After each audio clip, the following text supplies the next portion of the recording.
அப்படி போடு அண்ணி. நீங்க வேற லெவல் அண்ணி. நீங்க மட்டும்தான் வருவீங்கன்னு பார்த்தா அண்ணனையும் சேர்த்து பைக்ல கூட்டிட்டு வந்துட்டீங்க. சூப்பர் அண்ணி. சரி, நாம ஒரு ஐடியா பண்ணுவோம். என்னம்மா நின்னுகிட்டு இருக்கீங்க? பொண்ணும் மாப்பிள்ளையும் வந்தாச்சு, ஆர்த்தி எடுங்க. ஏய், வேட்டா போடுறா.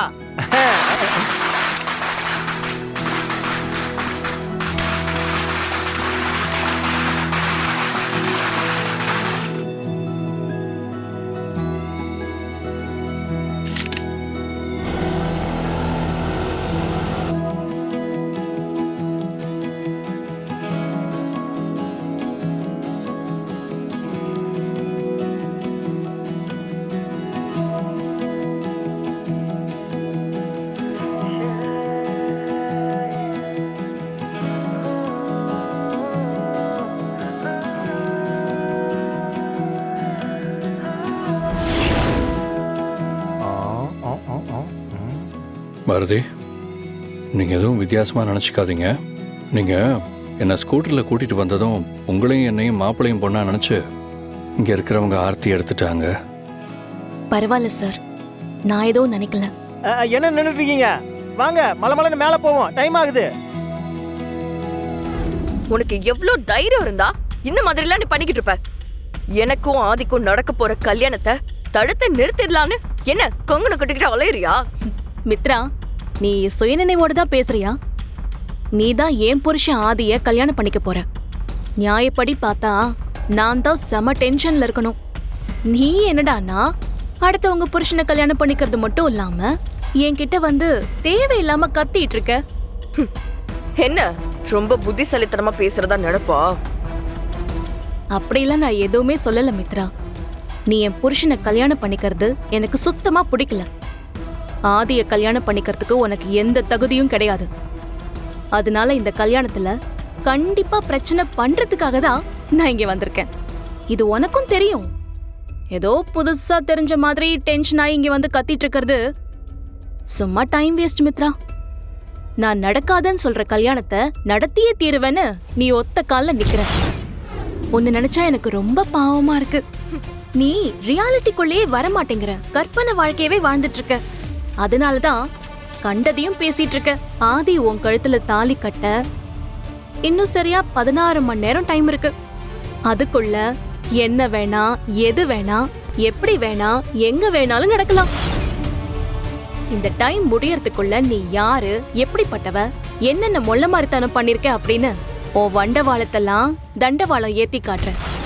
ஆதி அந்த முக்கோடி தேவர்கள் சாட்சியா, கடவுள் சாட்சியா, இந்த ஊர் சாட்சியா என் கழுத்துல கட்டின இந்த தாலி மேல சத்தியம். என்ன கற்பனையில வாழ்ந்துட்டு இருக்கேன்னு சொல்லிட்டு, பட் பாவம் நீதான் முழுக்க முழுக்க கற்பனையிலேயே வாழ்ந்துகிட்டு இருக்க. நீ என்ன சொன்னாலும் எது பண்ணாலும் எனக்கும் ஆதிக்கும் நடக்க போற இந்த கல்யாணத்தை உன்னால தடுத்து நிறுத்தவே முடியாது. அப்படியா? சரி, உனக்கும் வேணாம் எனக்கும் வேணாம். டாஸ் போட்டு பாத்துடலாமா? என்ன நடக்க போகுதுன்னு அந்த டாஸை முடிவு பண்ணட்டும். பூ விழுந்தா ஆதி உன் கழுத்துல தாலி கட்டுவாரு. தலை விழுந்துச்சுன்னா உன் மொத்த வண்டவாளமும் சந்தி சிரிக்கும்.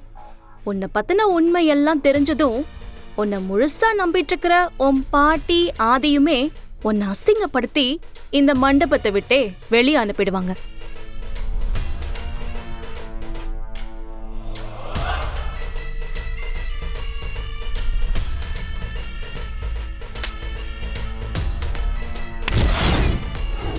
எப்படியாவது ஏதாவது ஒரு ஆதாரத்தை புடிச்சு இந்த கல்யாணத்தை தடுத்து நிறுத்தணும்னு தான் அவ பாப்பான். ஆனா அந்த மாதிரி எதுவும் நடக்காம நாம தான் பாத்துக்கணும். நீங்க சொல்றது கரெக்ட் தான் மேடம். ஆனா எனக்கு இப்ப இருக்கிற ஒரே பயமே தோற உயிரோட இருக்கிற விஷயம்தான். அந்த விஷயம் மட்டும் எந்த காரணத்தை கொண்டும் பாரதிக்கு தெரிஞ்சிடவே கூடாதுங்கிறது மட்டும்தான். ஏன்னா அவ சும்மாவே இந்த ஆட்டம் போட்டுக்கிட்டு இருக்கா. தோற உயிரோட இருக்கிற விஷயம் தெரிஞ்சது அப்புறம் அவ கால்ல சலங்கையை கட்டி விட்ட மாதிரி ஆட ஆரம்பிச்சிருவா. அதுக்கப்புறமா அவளை தடுத்து நிறுத்தவே முடியாது. ஆமா, தோற விஷயம் மட்டும் அவளுக்கு தெரியவே கூடாது. மேடம், பிரியா சேஃபா தானே இருக்கா? சேஃப் தான் மித்ரா. நம்ம ஆளுங்க அவளை ஒரு குடோன்ல அடைச்சி வச்சிருக்காங்க. அவ அங்க இருக்கிற விஷயம் நம்மளை தவிர வேற யாருக்கும் தெரியாது. அவளை மட்டும் கொஞ்சம் பத்திரமா பாத்துக்க சொல்லுங்க. ஆனா அது எல்லாத்துக்கும் முன்னாடி பாரதி இந்த மண்டபத்தை விட்டு எல்லாரும் சேர்ந்து அடிச்சு துரத்துற மாதிரி ஏதாவது ஒரு விஷயம் நம்ம பண்ணியே ஆகணும். நீ எந்த தப்பும் பண்ணாதப்ப இந்த பாரதி எதையாவது பண்ணிடுவாளோன்னு நினைச்சு எதுக்கு பயந்துகிட்டு இருக்க? இங்க பாரு, நியாயம் நம்ம பக்கம் இருக்குமா? அவ என்ன பண்ணாலும் சரி, கடவுள் அதை நமக்கு காட்டி கொடுத்துருவாரு. நீ தேவையில்லாம வருத்தப்படக்கூடாது. என்னடா? நீங்க சொல்றதெல்லாம் கேக்குறப்போ மனசுக்கு நிம்மதியா தான் இருக்கு. ஆனா அடுத்த நிமிஷம் அவ என்ன பண்ணுவாளோ ஏது பண்ணுவாளோன்னு நினைச்சு பயமா இருக்கு பாட்டி. இது என் வாழ்க்கை சம்பந்தப்பட்ட விஷயம் பாட்டி. ஏற்கனவே நின்னு போன கல்யாணம் இந்த தடவையும் நின்னு போச்சுன்னா அது என்னால தாங்கிக்கவே முடியாது பாட்டி. ஐயோ கடவுளே, மித்ரா நீ என் பேத்திமா. எவ்வளோ ஒருத்தி வந்து உன் வாழ்க்கைய சூறையாடுறத பாத்துக்கிட்டு இந்த பாட்டி சும்மா இருப்பேன்னு நினைக்கிறியா? உன்னை பத்தி எனக்கு தெரியாதா? யாரு என்ன சொன்னாலும் நான் நம்புறதா இல்ல. ரோட்ல எந்த வண்டியுமே காணும். ஏதாவது ஒரு வண்டியை பிடிச்சி சீக்கிரமா சென்னைக்கு போய் ஆகணும். பிரியா போய் பாரதியை பார்த்தாங்களா இல்லையா? நான் இங்க இருக்கிற விஷயம் பிரியாவுக்கு மட்டும் தான் தெரியும். அப்படின்னா பிரியாவுக்கும் ஏதாவது பிரச்சனையா? கண்டிப்பா பிரியா மூலமா தான் நான் இருக்கிற இடத்த தெரிஞ்சுக்கிட்டு பவானியோட ஆளுங்க தேடி வந்திருப்பாங்க. என்ன நடந்திருக்கும்?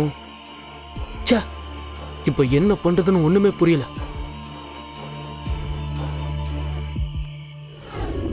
டேய், என்னடா நின்னு வேடிக்கை பாக்குறீங்க? அவ ரொம்ப தூரம் ஓடி இருக்க முடியாது. இங்கதான் எங்கேயாவது ஒளிஞ்சிருப்பான்.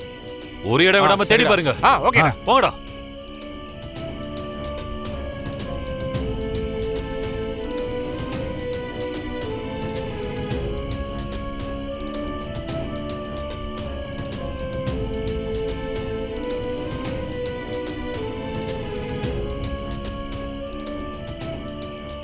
ஏய், எங்கடா போயிருப்பா? எங்க போறான்னு தெரியலடா.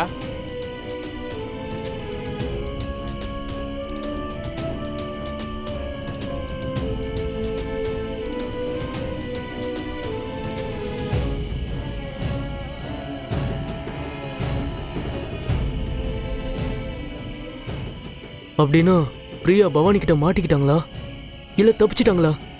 ஒண்ணுமே புரியலையே. பிரியா ரொம்ப பாவம். எனக்காக ஹெல்ப் பண்ண போய் இப்ப அந்த பவானி கிட்ட மாட்டியிருந்தா அந்த பவானி பிரியாவை சும்மாவே விட மாட்டாளே. பிரியாவை எப்படியாவது காப்பாற்றணும். பாரதி கிட்ட உண்மையை சொன்னாங்களா இல்லையான்னு தெரியலையே. பேசாம பிரியாவுக்கே கால் பண்ணி என்ன நடந்துச்சுன்னு கேட்டுற வேண்டியதான். கேட்டுருவோம்.